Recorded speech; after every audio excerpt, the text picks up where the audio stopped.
Hey everyone, today I'm breaking down how to fix your car's central locking when it just stops working. You hit the button, nothing happens. Super frustrating, right? Let's get you back in control step by step. First, check your key fob battery. Most of the time, it's just dead. Pop open the fob, swap in a fresh battery and give it a try. Still not working? Let's move on. Next, check your car's fuses. Your owner's manual will show you where the fuse box is. Look for the fuse labeled door lock or central locking. If it's blown, replace it with one of the same rating. Easy fix if that's all it is. If the fuses are good, try the physical lock switch inside the car. If one door locks but others don't, you might have a bad door actuator in the problem door. Listen for a clicking or buzzing sound.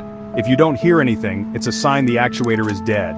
Now, if none of the doors work, it could be a wiring issue, especially if your car's been exposed to moisture or had any recent work done. Check for any loose or damaged wires around the door hinges. Those spots move a lot and wires can wear out there. Finally, if everything looks fine but it's still not working, your car might need to be resynced. Some cars lose connection between the key and central locking if the battery was disconnected.